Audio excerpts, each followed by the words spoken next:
I remember the first time I saw Taylor. I couldn't take my eyes off of this girl. I finally worked up the courage to call her and to ask her out on our first date. My voice was trembling. I was hoping that she was gonna say yes, and she did say yes. And I took her on our first date. I took her on a hike in a redwood forest. We lost track of time as we walked through this trail in the middle of the forest and got to know each other. We were laughing, we were talking. I started falling for her. I felt things that I had never felt before, and I began to think, this might be the woman I'm gonna spend the rest of my life with. And as I dropped her off at the end of the date, all I could think about was, I can't wait for the next date. I'm gonna ask her out again. I wanna get more time with her. 6 months after that first date, I proposed to Taylor. I proposed to her in that same redwood forest. 3 months later, we were married. And our life is very different now. It's more full, it's more busy than it's ever been. We have 3 young sons. Our life is full of lots of pressures, lots of challenges. But one thing has stayed the same. I have never stopped dating my wife. But as I look around at most marriages to me seem very average. Marriages where the man long ago quit dating his wife.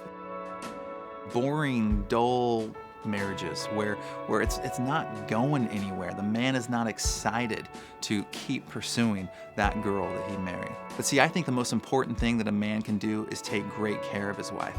I think God calls a man to date his wife. Here's why I think most men don't date their wives, is they think that the mission was accomplished when they got married. Well, what I want men to see is that the real mission begins, the real adventure begins once you're married. Marriage ought to feel a lot like dating, where there's a mission to accomplish, there's this new adventure that you're living, there's this responsibility that's been entrusted to you. Your job is to help her become the woman that God's created her to be.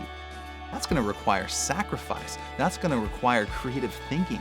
That's gonna require for you to actually die, to lay your life down, to have Jesus fundamentally change you and turn you into a new man who has a new power center about you, where God is running your life, and you're not so concerned about your own interests anymore. You're concerned about this woman and taking great care of her. That's the best adventure that a man can give his life to his wife, to dating his wife.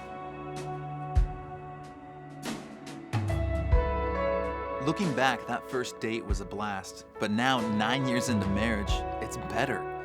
The dating's better, the adventure's better, the relationship's better. Men, you know how to date your wife because you've already done it. It's in you. Somehow you did something right. You got that woman to say yes. You got her to the altar. You've already done it. What if the best romance, the best sex, the best passion, the best memories, the best intimacy, what if that lies ahead? Maybe the most important thing you can do as a man for your marriage and for your family is to date your wife.